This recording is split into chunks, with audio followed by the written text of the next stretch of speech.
นะโมตัสสะภะคะวะโตอะระหะโตสัมมาสัมพุทธัสสะอิติสาวะเรคะเหตุตโตจุตตมหั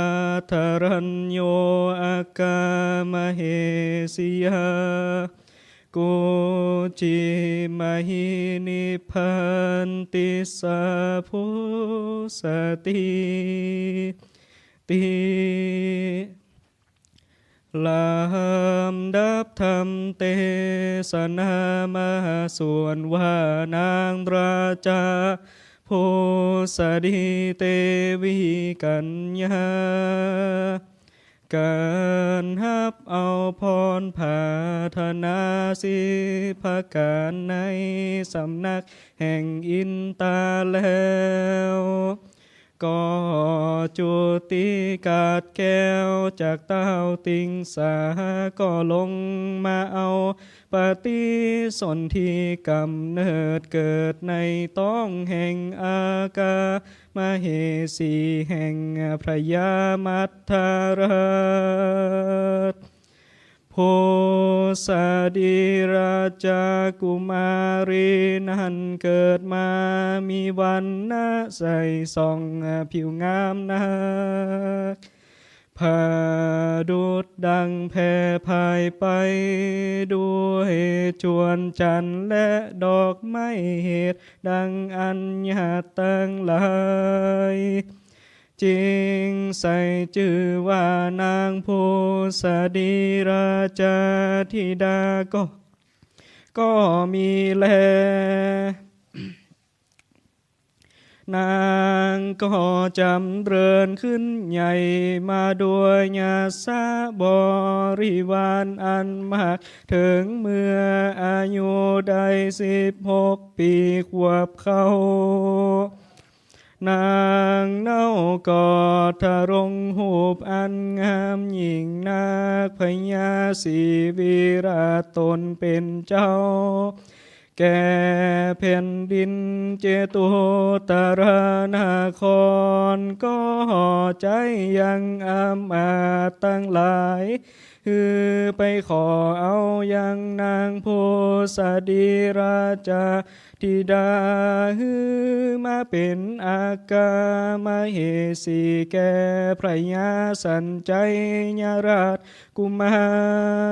รอันเป็นลูกชายสายสีเนยาแล้วก็อาภิเษกผู้สดีราชาธิดาเป็นอากามเหสีใหญ่กว่านางราชากัญญาตั้งหลาย16,000 นางเตนาบุตตังเหตุดังอันพระพุทธเจ้าเตสนาพันธนาคาถาแก่ธรรมเสนาสารีบุตรว่าตาโตจุตตาสะพุทธสติขัตติเยดังนี้ดูกราสารีบุตรส่วนผู้สดีราชาธิดาลงมาเกิดในขกูลมัทธราชก็จำเริญขึ้นใหญ่ได้16 ปีก็ได้มาเป็นอากามเหสีแห่งสัญชัยราชในเวียงเจตุตรานครก็เป็นตีฮักจำเริญใจแก่สัญชัยราชมากนักในกาลยามนั้นอินตาธิราชก็รำเปิงเทิงราชาผู้สดีด้วยทิพาจักขุญาณแห่งตนว่ากำพาธนาแห่งนางมี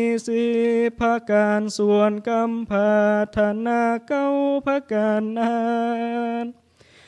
จากสมฤทธิแต่นางยังพรทวนหนึ่งอันหนึ่งนางผาธนาใครได้ลูกชายผู้ประเสริฐนั้นก็จึงสมฤทธิเต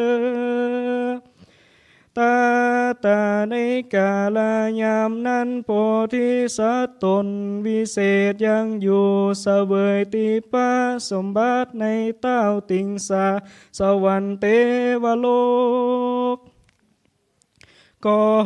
ถึงซึ่งอันจักเสียงแล้วอินตาธิราชหูเหตุจักเสียงแห่งอายุจึงเข้าไปสู่สำนักแล้วก็อาราธนาว่าดูกระเจ้ากูตนหาทุกบ่ได้บัดนี้เจ้ากูควรลงมือเอาปฏิสนธิกำเนิดเกิดในต้องนางราชพุทธดีตนเป็นอากามเหสีเตวีแห่งศรีวิราชในเมืองคนปุ้นควรจะแลโสมหาสตโตส่วนมหาสัจเจ้าตนเป็นนอพุทธังกูลก็หาบนิมนต์แห่งพญาอินตาว่าดีว่าอันพระยาอินตาก็ไปเอาปฏิญาณแห่งเทวบุตรตั้งหลายได้60,000 ตนอันมีอายุจากจุตินั้นแล้วก็เมียสู่ที่อยู่แห่งตนก็มีวันนั้นแลส่วนมหาสัจเจ้าหนอพุทธังกูลก็จุติจากสวรรค์เทวโลกแล้วลงมาเอาปฏิสนธิกำเนิดเกิดในต้องแห่งนางราชพุทธดีเสสาส่วนเทวบุตร60,000 ตนก็เอากันลงมาปฏิสนธิกำเนิดเกิดในต้องแห่งพันริยามหาอามาตย์ตั้งหลายได้60,000 ตนก็มีแลนะ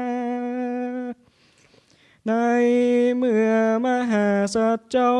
มาตั้งอยู่ในต้องแห่งนางพุทธดีตนเป็นแม่นั้นนางก็บังเกิดไข่พระสูตรด้วยสวัสดีอันหนึ่งก็มักใครฮือคนตั้งหลายสร้างแปลงศาลากวนตาน6 หลังในตี6 แห่งคือตีจิมไกประตูเวียงตั้งสีและกำกลางเวียงแห่งหนึ่งตีจิมไกประตูคุ้มน้อยหลังหนึ่งและหอก่อสาระชายเข้าของเป็นตาลวันละ600,000 คำนางก็ใจขุนอมาตย์ไปไว้บอกความอันนั้นแก่สัญชัยราชคือได้หูจุภการส่วนสัญชัยราชได้ยินความมัก2 ภาการสันนั้นก็ฮือพรามตั้งหลายมาถวายแล้วถามดูก็หูยังเหตุความมัก2 ภาการว่าตนมีบุญเตียนย่อมมักฮือตาลก็มาบังเกิดในเต้าแห่งนางพุทธดีเตวีกูมารผู้นั้นบ่อิ่มในอันฮือตาลสักขาบว่าอันเต้าก็มีใจจมชื่นยินดีมากนักลัวถือแต่งแปลงตามดังนางขอจูภาการนางพุทธดีเตวีทารงกับพระใด10 เดือนบัวระมวลก็มีใจมักใครหันเวียงตั้งมวลจึงบอกฮือสัญชัยราชเต้าก็ฮืออมาตย์ประดับประดาเวียงตั้งมวลฮืองามดูจะดังเวียงเต้าติงสาสวรรค์เทวโลกแล้วก็อาราธนายังผู้สดีขึ้นสู่มังคลาลดเทมพระเสริฐ ไปทักขีนาเวียงในเมื่อนางผู้สดีไปถึงกลางต่างปอกกานานลมอันเกิดแต่กรรมมาสวาดก่อคำเขือกิ้วในตองพระยายามนั่นสันใจญาลาดก่อฮือแต่งแป่งเฮือนอันจากประสูติไกลหนต่างปอกกาคนตั้งหลายหักษารอดจุกลำจุปายนางผู้สดีก่อพระสูตรได้ลูกชายผู้หนึ่งในเฮือนตีนั้นมาหาสัจเจ้าออกมาจากท้องแม่มีตนอันบริสุทธิ์หามนทินตั้งมวลบ่ได้ก่อมืนตาตั้งสองออกมาจากท้องแม่แล้วก็ยื่นมือไปว่าดูกล้าแม่เป็นเจ้าข้าไข่ฮือตานาเข้าของแห่งแม่ยังมีสักเล็กสักน้อยอันจาเมื่อนั่นนางราชาผู้สดีตนแม่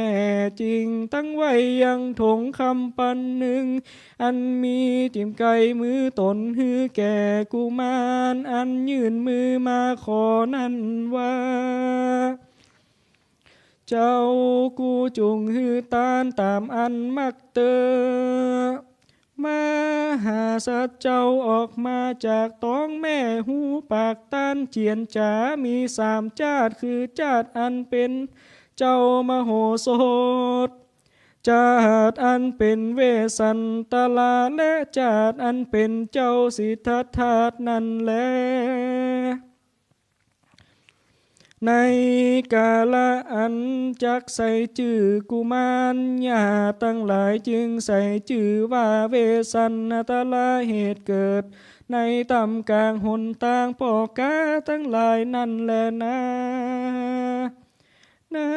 ไม่ห่างมาตีกังอนามังดูราสารีบุตรจื่อแห่งพระตถาคตบางเมื่อเป็นเวสันตลาบ่ติดเนื่องด้วยชื่อพ่อแม่และขกูลสักอัน เหตุเกิดในหนต่างปอกกานั่นแหละนะในเมื่อเวสันตลากุมารเกิดมานั้นยังมีแม่จ้างตัวหนึ่งเตือนย่อมจะเดินไปในอากาศก็นำเอามายังจ้างน้อยตัวหนึ่งมีตนข้าวเพือกทั้งมวลควรเป็นจ้างมังคลาดีนักแต่ขกูลจ้างสัตทันตมาตั้งไว้ในตีไกลแล้วก็หลวดหนีไปคนตั้งหลายจึงใส่ชื่อว่าจ้างแก้วปัจจัยเหตุเกิดมาเป็นปัจจัยกำจูมหาสัจเจ้าพระยาสันใจญาลาดก็แต่งฮือแม่นมตั้งหลาย69 คนมีน้ำนมอันหวานและมีนมบ่ยานปราศจากโรคต่างหลายมีต้นว่าบ่สูงพ้นประมาณบ่ต่ำบ่ขาวบ่ดำบ่ผอมบ่ปีพ้นประมาณฮือแก่มหาสัจเจ้าเวสันตราเจ้าก็จำเริญขึ้นใหญ่มาด้วยยาสาบริวารสันใจยานารินตนปอกอปงอาชยาแก่จังคำผู้ฉลาดมาแต่งแปลงเครื่องผดับควรค่าได้แสนคำก็ฮือผดับยังเวสันตราเจ้า ในเมื่อเจ้าขึ้นใหญ่มาได้6 ขวบเจ้าก็ถอดยังเครื่องประดับฟูงนานแก่แม่นมตั้งหลายปลายลุ่นมาแม่นมตั้งหลายก็ถวายคืนแก่เจ้าพระญาสันใจญาลาดหูยังกรรมอันนั้นก็กล่าวว่าเครื่องประดับอันลูกกูแหกคือนั้นจงเป็นเครื่องประดับแห่งนางตั้งหลายเตอ แล้วเต้าก็ฮือแต่งแปลงเครื่องประดับอันใหม่แก่มหาสัจเจ้าเหล่าแลมหาสัจเจ้ากุมารน้อยฮือยังเครื่องประดับตนแก่แม่นมตั้งหลายวันและเก้าตีก็มีแลนะเมื่อยามเจ้าอายุได้18 ปีก็ข้านิ่งใจว่ากูได้ฮือตานวัตถุภายนอกตัวยังบ่ยินดีถึงซึ่งอันเต็มใจกูมักใครฮือตาทุอันมีปลายในตนพี่ว่ายาโจกคนใดมาขอเนื้อตนและหัวใจแห่งกูดังอันกูก็จักพาหัวกูก็จักพายังหัวอกจกเอายังก้อนจิ้นหัวใจออกฮือเป็นตานแก่คนฝูงนั้นแม่แหนผู้ใดมาขอเอาตาตั้งสองกูก็จักควักออกฮือเป็นตานแก่ผู้มาขอนั่นแลนะผู้ใดใครใดจิ้นเนื้อแห่งกูก็จักปาดเถื่อออกฮือเป็นตาลผู้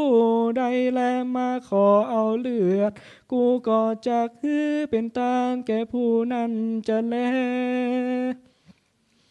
ผู้ใดมาขอเอากูไปเป็นเข้าใจดังอันกูก็จักจำเนื้อ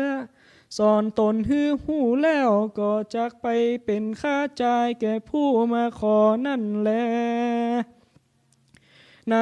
เมื่อเวสันตลากุมารคนิ่งใจมาใครฮือตานด้วยสภาวะอันบ่ปินแผ่ดังอันแผ่นดินหลวงหน้าได้240,000 โยชนะก่อห้องก้องไววันไปมาดูจะดังจานสารตัวลงน้ำมันและห้องเล่นสะเทียนเข่าสิเนโรปัปพตาก็อ่อนน้อมก้อมไปมาดูจะดังยอดไหวอันตันหากล้นไฟก็สะพอหน้าซึ่งเวียงเจตุนตรานครธานีแล้วก็ตั้งอยู่สาคาโลน้ำสมุทรสาครก่อคำเขือกเหยือกตีฟองมหาเมโคหาฝนก็ถูกต้องฟัดฟาดกันแล้วก็ตกลงมาเป็นหาฝนกับด้วยเสียงแห่งแผ่นดินและสายฟ้าบ่ใจกาละเมื่อแมบก็มาแมบมะเมืองเรืองรอดจุกลำจุปายพญาอินตายินดีนักตบต้นแขนปูจาเสียงสาธุการนั่นนานั่นเนืองเป็นอันหนึ่งอันเดียวแต่ปัทวีขึ้นไปถาบเทิงอกนิทาพรหมโลกก็มีวันนั้นแลนะในกาลเวสันตลาเจ้าอายุได้16 ปีส่วนเต้าสัญใจญาลาเจ้าฟ้ามาใครฮือลูกลาตนเสวยราชาสมบัติจริงจากกับด้วยราชาผู้สดีตนเป็นแม่แล้วก็ฮือนำเอายังราชาธิดาตนหนึ่งชื่อว่ามัทธีอันเป็นสายสลีแห่งลุงแต่มัทธาราชขากุลมาเป็นอากามเหสีแห่งเวสันตลาเป็นใหญ่แก่นาง16,000แล้วก็อาภิเษกยังมหาสัจเจ้าก็ห่อสาลาเข้าของแลวันละ600,000 คำฮือเป็นมหาตานจุวันไปหน้าแต่นั้นราชามาที่ก่อพระสูตรได้ลูกชายผู้หนึ่งนางตั้งหลายก็เอาขายแก้วขายคำมา เหตุดังอันจึงเบิกใบสลีใส่ชื่อว่าเจ้าจารีราชากุมารว่าอันในเมื่อเจ้าจะลีอย่างเตียวไปมาได้ดังอันราชามาทีก็พาสุดได้ลูกหญิงผู้หนึ่งนางตั้งหลายก็เอาหนังสัตว์ผืนดำมาฮับเอานางธิดาเหตุดังอันจึงเบิกบายใส่ชื่อว่ากันหาจีนาส่วนมหาสัตว์เจ้าก็มีปกติขึ้นทะรงจ้างตัวพระเสริฐอันผาดับดีนักไปเล็งดูศาลากวนตาล6 หลังวันละ6 คาบแห่งเดือนในกาลานั้นเมืองกะลิงกะราดฝนบ่ตกก็เกิดแห้งแล้งไรนาเขากล้าบ่บัวระมวนภัยทุกข์อยากไรด้วยเขาอยากนาคนตั้งหลายบ่อาจจักเลี้ยงชีวิตด้วยอันจอบธรรมลูหวดเป็นโจรลักคุบจริงกันประจันตะคามบ้านหอกขอกเมืองทุกพี่ขภัยอยากไรมาเบียนเขาก็มาจุ่มนุมกันตีไก่คุ้มหลวงพลายาแล้วก็ห้องเอิ้นกล่าวแก่พญากะลิงคารัตพญาจริงกล่าวว่าตันตั้งหลายเฮยเฮาหากจากอธิษฐานฮือฝนตกว่าอันแล้วเต้าก็สมาทานหักสาสินปน7 วันก็บ่อาจฮือฝนตกได้จึงจุมนุมมายังเสนาอมาตย์ว่าดุกลาตันตั้งหลายเฮาอยู่จำเริญรักษาศีลแล้วฝนก็บ่ตกวันนี้เฮาดังหลายจะควรกระทำสันใดจ้าขุนเมืองตั้งหลายจึงไว้ว่าข้าแด่มหาราชาเจ้ายังมีพญาเวสสันตลาอันเป็นลูกชายแห่งพญาสัญชัยยาลาภอยู่ในเมืองเจตุนตรานครธานีเตือนหย่อมฮือตานมากนักเต้าตนนั้นมีจ้างมังคลาตัวข้าวเผือกเป็นจ้างตัวพระเสริฐแห่งพญาเวสสันตลาจะห้างตัวนั้นอยู่และไปที่ใดฝนก็ตกลงตีนั้นเหตุดังอันพระราชาเจ้าควรใจพรามตั้งหลายไปขอแล้วนำมาสู่เมืองเฮาควรจะแลพระยากะลิงกาลัดก็ฮับเอากำขุนตั้งหลายแล้วก็จุมนุมมายังพราม8 คนมีชื่อดังนี้ผู้หนึ่งชื่อว่าราโมผู้หนึ่งชื่อว่าทาจาผู้หนึ่งชื่อว่าโจตีผู้หนึ่งชื่อว่าโกทัญญาผู้หนึ่งชื่อว่ายานโยผู้หนึ่งชื่อว่าสุจาตาผู้หนึ่งชื่อว่าสุยามาผู้หนึ่งชื่อว่ารามาหากเป็นประธานแก่พราหมณ์ตั้งหลายพระยาก็ใจเขาไปขอเอายังจ้างเผือกแห่งพญาเวสสันตลาเตอเขาก็ไปด้วยหนทางบ้านน้อยเมืองใหญ่ตั้งหลายก็ไปลอดถึงเวียงเจตุนตรานครก็เข้าไปสู่ศาลากวนตาลกะทำยังตนตัวคือกลัวเก้าด้วยฝุ่นผงธุลีในยามเจ้าระบายทีก็ไปสู่ประตูเวียงกำวันออกในกาลยามนั้นเวสสันตลานาลินเสวยโภชนะอาหารแล้วก็ขึ้นขี่เหนือขอจางแก้วปัจจัยตัวประเสริฐเสด็จไปสู่ประตูเวียงหนวันออกเพื่อเล็งดูศาลากวนตาลแห่งตน ข้าในยามนั้นพราหมณ์ตั้งหลายบ่ได้โอกาสจะขอจ้างเหตุคนตั้งหลายกัดขังมากนักจึงไปสู่ประตูเวียงหนไตยืนอยู่ที่สมควรแก่ตนพระยาเวสันนตาลาก็เสด็จไปสู่ศาลาหนไตเล่าแลพรามตั้งหลายได้โอกาสย่อมือขึ้นไว้ว่าเตวาข้าแด่สมเด็จธรรมมีการัตเจ้ากูจุงพระจนแปยังข้าศึกอันมีในตนตั้งมวลเตว่าอัน พระยาเวสันนตาลาเจ้าจริงใส่จังเข้าไปสู่ที่อยู่พรามตั้งหลายจริงกล่าวว่าดูราอามาตย์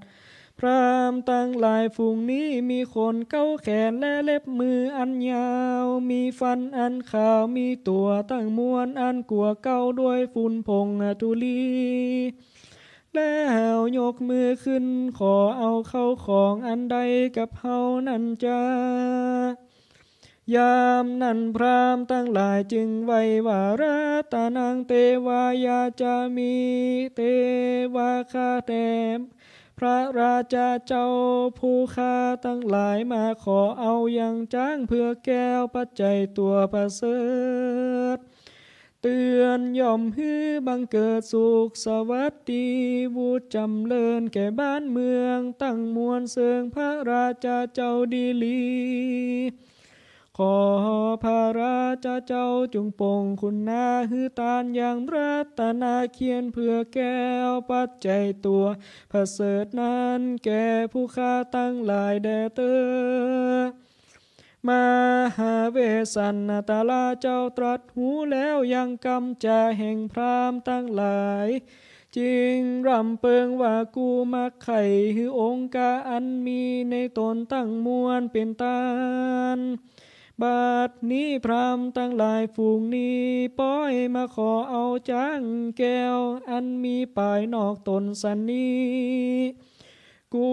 ก็จักฮือปำเป่งกรรมพาธนาแห่งพรามตั้งหลายฮือบัวระมวลเตอก็กล่าวกาถาว่า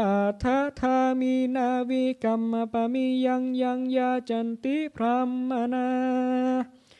ดูกราเสนาอามาตย์บัดนี้พรามตั้งหลายมา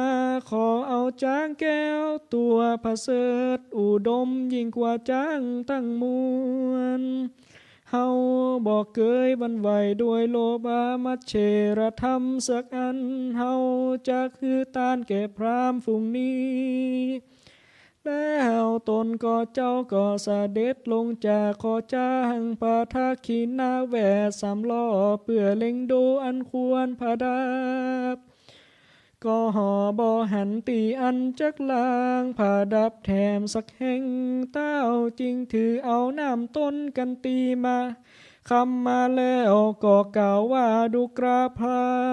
มทหารต่างหลายจึงเข้ามาสู่ตีนี้แล้วเจ้าก็วางไว้ยังห่วงจ้างอันข่าวบริสุทธิ์ดู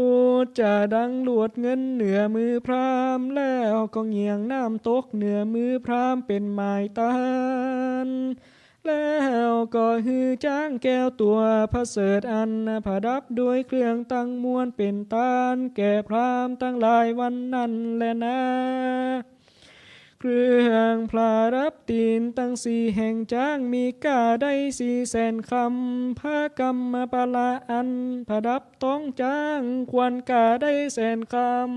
ำข่าย3 ผืนผดับด้วยมุขคำและแก้วต่างๆข่าย3 ผืนผดับอยู่เหนือหลังจ้างควรกาได้300,000 คำ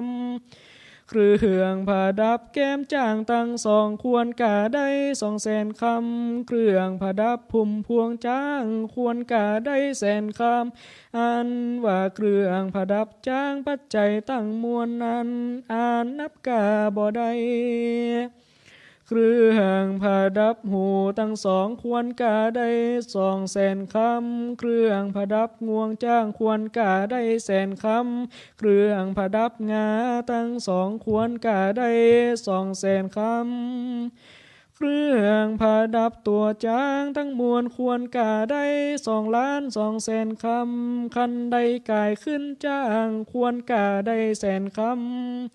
อ่างใส่เข้าหื้อจ้างกิน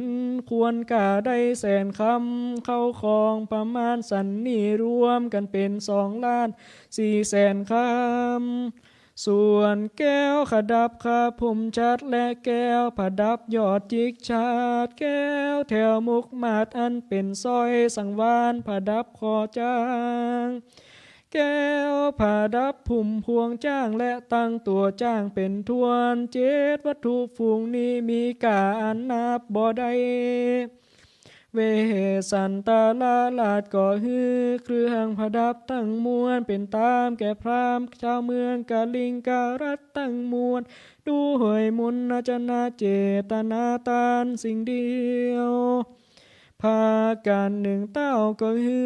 200ขกูลอันจำเริญหักษาจ้างและตั้งกวนจ้างและป่อหมอจ้างฮือเป็นตานแก่พรามตั้งหลายก็มีวันนั้นแลนะยามนั้นแผ่นดินไหวเกิดก้องด้วยเตจะตานอนุภาวะแห่งเวสันนตลาธรรมมีกาลาเจ้าก็มีวันนั้นแลตามัทังปะกาเสนาโตสัทธาอาหาสัทธาสัพพัญญูพระพุทธเจ้าจากสำแดงอัตถะอันนั้นมาฮือแจ้งพระจึงแสงเตสนาวาตถาสิยังพิสนากังตถาสิลมหังสนังหัตถินาเกปตินนัมหิตังนีภิกขเวดุราภิกขุตั้งหลายในเมื่อจ้างแก้วปัจจัยตัวพระเสดอันพระยาเวสันนตลาตนบุญใหญ่สละฮือเป็นตานแก่พรามกลิงการัต8 คนก็หอบันดลแผ่นดินอันนาได้240,000 โยจนาก็ห้องกองสนันวันไหวไปมาอาสะจันนันนาพิสะเปิงกัวนังหัวป้องยาวเหยื่อคำเกลือคนคิงบ้านก็มีในกาลบัดเดียวนั่นแลนะ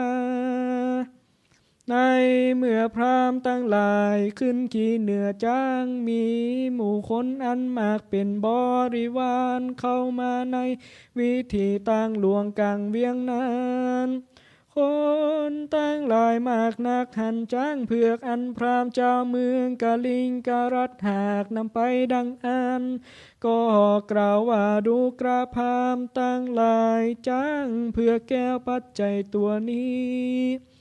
หากเป็นจ้างตัวจำเริญแก่บ้านเมืองแห่งตูตั้งหลายสู่ได้แต่ตีใดมาจาพรามตั้งหลายก็ตอบว่ากำแข็งพระยาเวสันนตลาตนใหญ่หากฮือตานแก่ตูได้แล้วก็คือพิดกันพ่องกันยอละกุยพ่องซุยสอลอแล้วก็ออกหนีไปด้วยประตูเวียงหนเหนือเจ้าเมืองมวลมากอันเตวดาหากบันดลเข้าหัวใจก็ลวดเกียรติแก่โพธิสัตว์เจ้าก็ห่อไปจุมนุมกันจิ้มไก่ประตูคุ้มหลวงแห่งสันใจยาราชห้องเอิญกล่าวติเตียนพระยาเวสันตลาเป็นโกลาหลในเวียงตั้งมวลก่อคำเขือกยาวเหยือกสตานตื่นเป็นเสียงอันหนึ่งอันเดียวก็จมฟ้องห้องติเตียนโอระทึกฮึกหยาบสระไปควรพือสะเปิงกลัวมหากนักว่าเตวาคาแดมหาราชาเจ้าบัดนี้พระยาเวสันนตลาเจ้าตนเป็นลูกเต้านาน มาเบียดเบียนกำจัดสถานบ้านเมืองแห่งเฮาฮือชิบหายเสียจ้างมงคลตัวพระเสริฐอันเปิดมาเป็นตีปูจาแก่รัฐาประจาตั้งมวลดังหรือแลมมาสาลาฮือเป็นตานันจาจ้างมงคลตัวนี้พระเสริฐยิ่งนักงานงอนงามดังหัวราชโรสผากอบกำลังเปียรองอาจหู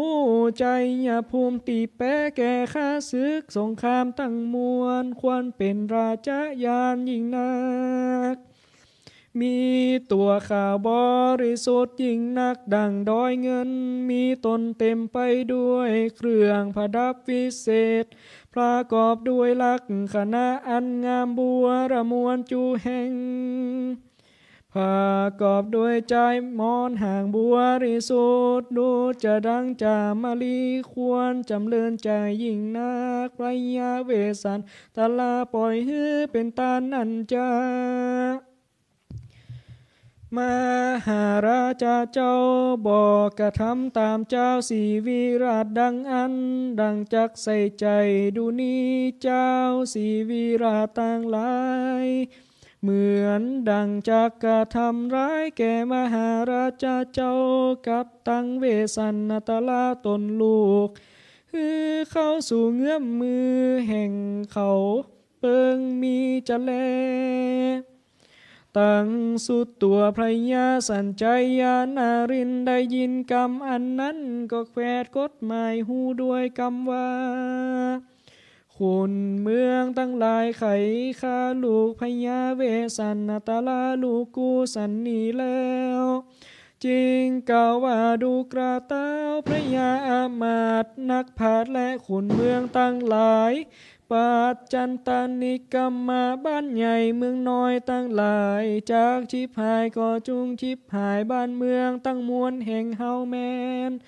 จากชิบหายก็บ่ควรกระทำร้ายแก่เวสันนตาลาตนลูก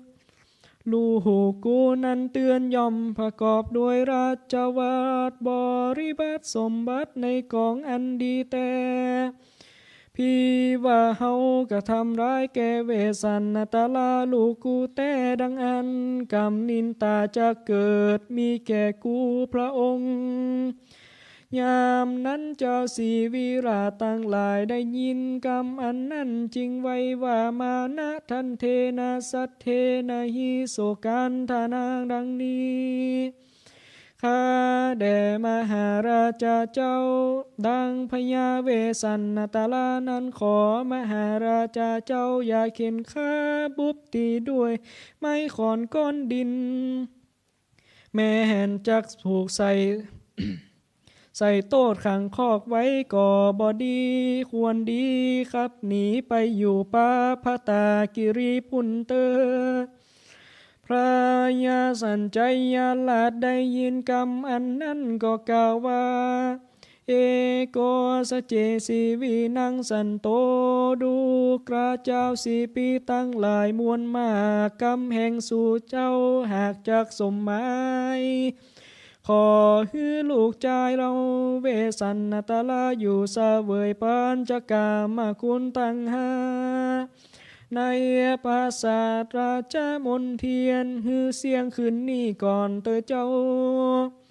วันผูกเจ้าจุงขับลูกเฮาไปเตอยามนั้นเจ้าสี่ปีตั้งหลายก็รับเอากรรมสันใจยาลาจูภาการก็มีแลนะ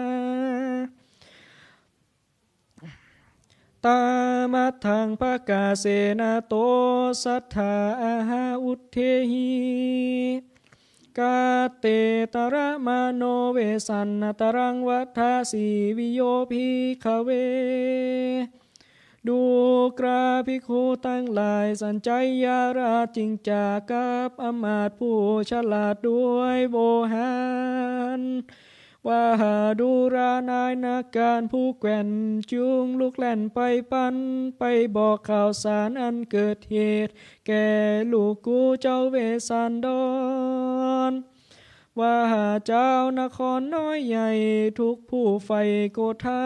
จักขับพระราชาเจียนจากฮือปัดผากเมืองใจฮือได้ไปในวันผูกสู่เจ้าจุงไปบอกแก่ลูกกูสันนีเตอ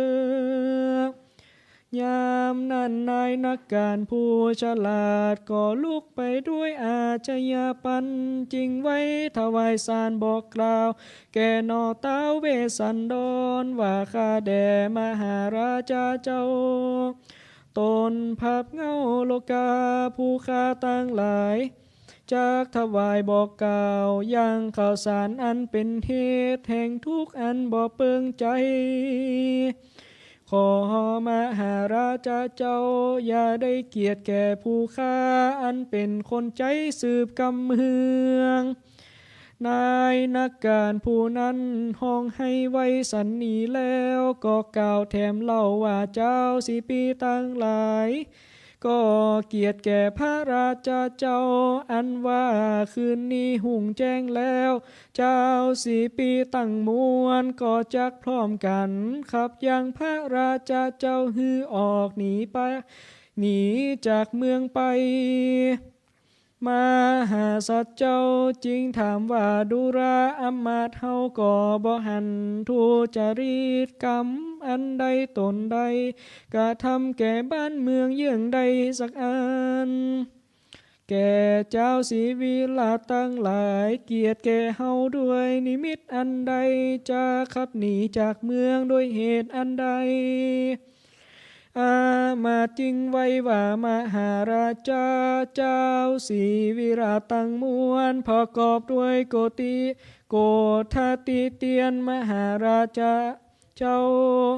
เหตุฮือจ้างแก้วปัจจัยเป็นตาลจริงจักขับมหาราชาเจ้าโดยเหตุสันนีแล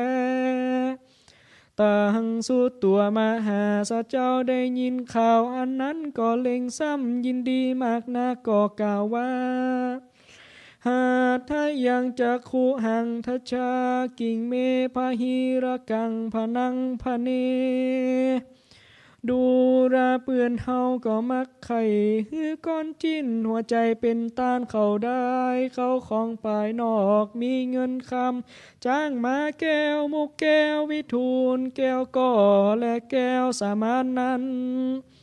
จากเปิงเก่าสันใดจากกูก็ฮือตานจุอันบ่อะไรเฮายินดีในอันฮือตานทุกมือเจ้าสีวิลาจากขับเฮาหนีจากบ้านเมืองเหตุอันฮือตานดังอันก็จูงขับหนีตามอันมักเปิงใจเตอแม่แห่นจักคาพระองค์เฮาก็ดีแม่แห่นจักตัดตนฮือเฮาฮือเป็น7 บัง7 ตนก็จุงกระทำตามอันมักจูพระการเตอตีนั่นนายนักการผู้ฉลาดอันเตวดาหากบันดลจริงกล่าวกรรมนิพนธ์กัถาวาเอวันตังสีวิโยอาหาดังนี้เตวาคาแด่มหาราชเจ้าเจ้า4 ปีในนอกตั้งข้างขอกนิกรมได้กล่าวกามนิยมไม่ว่าตาหาวพระยาเมื่อก่อนเจ้าเมืองสอนว่าบอดีปากันไล่ขวีขับไล่ย่อมไปสู่ฝั่งน้ำโกติมาลาอาสาไรปาพตาคีรีวงโกฏขอพระราชาเจ้าจึงอดใจไปตามหนทางอันนั้นเตอมหาสัจเจ้าจึงกล่าวว่าดุราอมาตย์เฮาก็จักยาทลาไปตามมักกะหนทางอันเต้าพระยาไปแต่ก่อนนั่นแลนะดูราอมาตย์เต้าพระยาอันผิดราชประเพณีตันขับหนีด้วยหนใดเฮาจักไปด้วยหนนั้นจงฮือโอกาสแก่เฮาพอฮือตาในวันผูกเจ้าวันฮือเฮาก็จักออกหนีไปจะแล ส่วนท้าวเวสสันตลาราจาก็ฮือหามายังเสนาผู้แกว่นอันตนแต่งไว้ต่างตาว่าดุราเสนาผู้แกว่นวันผูกนี้เฮาจากฮือมหาทานเยี่ยงและ700จูภาการทหารจุงแต่งดาไว้ท่าคือจ้างมาและแม่งัวนมตั้งรถและนางตั้งหลายข้ายิงใจใหญ่น้อยก็700จูอ่านเข้านำโภ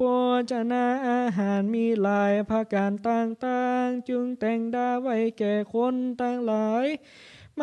หาสัจเจ้าพิจารณามหาทานแล้วก็เข้าไปสู่นางแก้วราชามาที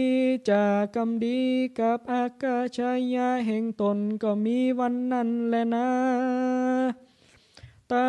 มาทางปะกาเสนาโตสัทธาหาอามานาติยัตถาราจานังมัตถิงสพังโสนังยเตกินจิมายาทินังธนาทัจยังวิจติดังนี้ภิกขเวดูราภิกขุตั้งหลายพระยาเวสสันตลาลาดเขาไปสู่ภาษาแห่งนางมาทีตนประกอบด้วยอิทธิลักษณะงามจุแห่งเต้าจึงแต่งกำจาว่าดุรามัทธีเหยเจ้าปีเข้าของตีอันเฮามีอันใดและดีบ่เลือกตั้งเข้าเปลือกเข้าสารตั้งเงินคำแก้วแหวนแสนสิ่งจ้างมามิ่งงัวควายเข้าของหลายเหลือแลเข้าของอันนางได้แต่พ่อแม่มานางจุงฟังเข้าของนั้นไว้ในตีมันแก่ใจนางแด่เตอนางมาที่จริงไว้พระบาทไทยบุญนาว่าข้าแต่มหาราชาเจ้าจะฮือข้าเอาฝังไว้ตีใดจ้าพระยาเวสสันตลาจิงกล่าวว่าศีลาวันเตสุธาเจหิธานังมาทิยถารหังนาหิธานาดังนี้ดูรานางน้องเนามาทีนางจุงฮือตานแก่ผู้มีศีลใสสะอาดตามพระราชเจตนาตีเปิงแห่งสัตว์นานาในโลกผู้บ่พ้นจากโอคะสงสารเหมือนดังตานี้ก็บ่มีแลเวสันตลาลาจากคือโอวาทคำสอนจริงกล่าวคาถาว่าปุเตสุมัทธิทะเยสิสัตสุยาดูรานางมาทีน้องจงมีใจคุณนาจะจ้อยแก่ลูกน้อยแห่งสองราคือจาลีและกันหางามแง่กับตั้งพ่อแม่ผัวตนคนใจใดและฮักไฟมากใส่ใจเป็นผัวนางจุงปัดปัวอุปถากอย่าละพรากนี้ไกลนางอย่ามองใจเตอนางมาที่นูจันหาจริงรำเปิงว่าพระยาเวสสันตลาลาสามิกาแต่ก่อนมาบอกเคยกล่าวกำร้อนร้ายขายกำเคืองวันนี้เปิงมีเหตุเจ้าจอมเกจริงกล่าวกำบอดีนางมัทธิถามว่าเตวาคาเดมหาราชเจ้ากรรมอันนี้บอกควรกล่าวแต่ดีลีเจ้ามีเหตุสันใดจริงกล่าวข้าขอหูข่าวกำเคียงนั่นเตอพระยาเวสสันตลาลาจึงโอกาสกำจาว่าดุรามาที่นองลาไต้ลมฟ้าบ่มีไหนเจ้า4 ปีในนอกตั้งข้างขอกสีมาเขาโกธาเคียงเกียรติเหตุกูปีฮือจ้างเพื่อแก้วเป็นตาลเขาหูบันดาลทุกตีครับฮือปีนิไก่ฮือพรักภาคเมืองไปอยู่ป่าวันผูกนี้พี่จักกว่าดงดานจากฮือมหาทานสิ่งและร้อยก่อนข้าคอยจากพรากเมืองไป ดูรานางใส่ใจน้องแก้ววันผูกนี้แล้วพี่หนึ่งผู้เดียวจากเข้าดงเขียวป่าไม้ทุกอยากไรและเปิงกัวตัวคนเดียวเข้าป่าเนื้อไรล่าไปมากูพี่นี่น่าจักลำบากเป็นไปกับด้วยความสังกาบ่ลางจากไตหันนาโสภาน้องปีห้อยจักตายเสียตีในดงและนานางมาทีจริงจากเก่ากับหนอเต้าผัวตนว่าข้าแด่หนอตาซาปนเจ้าปีกรรมอันนี้บ่จำเรือนใจเจ็บเสียบในแก่ข้าพระเจ้าฟ้าจากละลูกเต้าเมียงจันทร์มาทีก็จากหนีไปตามขี่ยาอันใดตายกับพระบาทเจ้ายังดีกว่าร้อยเต้าพันดีอันมีชีวิตได้ปัดพรากจากพระบาทเจ้าบุญใสข้าจักฮือเปิ่นดังไฟกองใหญ่จักเป้าตกใส่กองไฟจ้างเผือกอยู่ในป่าย่อมไปเป็นคู่ล่าด้วยจ้างสารสารใดก็ดีและข้ามัดทีก็จักเอาลูกสองสลีไปเป็นเปื้อนเข้าดันเถื่อนตัวไปพระยาบัวไข่จักเลี้ยงตนบ่ลำบากบ่ยากกับข้าดีหลีนางมัดทีกล่าวเต่านั้นแล้วนางแก้วจึงพันนาปาหิมมาปานด้วยภาการเหมือนดังต้นได้หันแต่ก่อนเจ้าจึงผ่อนคาถาว่าอิเมกุมาเรปัสสันโตมาจุเกปิยะพานิเนดังนี้ข้าแด่มหาราชเจ้ากันเจ้าได้หันลูกเต้าราตั้งสองอันตาทะรงดอกไม้ฟ้อนขับเล่นสุไกลศาลายามนั้นพระราชาจักหายทุกโศกอันวิปโยคจากเมืองไปจากได้หันจ้างสานตัวประเสริฐอันได้เกิดมาดีกับองค์ตัวแม่อายุแก่ได้60 ขวบเขาจึงถอยเท้ารวยราอันเดินไปมาตนเดียวในดงเขียวป่าไม้อันห้องให้แสนสะเทือนดังเสียงนกเขียนดังมีกองดงดอนตังกินรีนารอนแล่นลงตาน้ำอันมีชื่อว่าปันจะมาลีได้จากได้หันตีลายแม่อันไหลมาแต่ต้องดอยเล่าจากได้ยินเสียงนกเก้าเขาและนกเก้าแยกอันห้องแขกหากันจากได้ยินเสียงมีนั่นแห่งราชสีและเสียโคงห้องเสียงส่งไปไกลและแหลดจ้างภัยกระทิงดงพระองค์จากได้หันยังหมู่ไม่ทุกดาวขอกบ้านงามคือว่าไม่มูกหลวงไม่เสี้ยวไม่เหมือดและไม่ขับหมอกเป็นดอกบานงามมีกลิ่นกันทะอันหอมโครบไปในฤดูหนาวในกาละอันใดมหาราชาเจ้าจากได้หันยังไม่มีดอกบานงามได้หันดอกบัวบานตั้งหลายอันมีกาบหล่นตกเหนือใบบัวในฤดูหนาวในกาละอันใดมหาราชาเจ้าจากบรนึกคือเถิงยังราชสมบัติเรือในกาละนั้นจะแลนานางราชามัททีสลีสุภลักขันนาตนงาม9 วันนาป่าไม้หิมมาวันเหมือนดังตนได้หันแต่ก่อนก็มีด้วยภาการดังกล่าวมานี่แลนะขียาอันสั่งวันนาจะห้องเหตุหิมมาวันตาอันผดับผดากถาวาใด134 คาถาก่อบังคมสมเรศเดหันธรรมยังสาธุ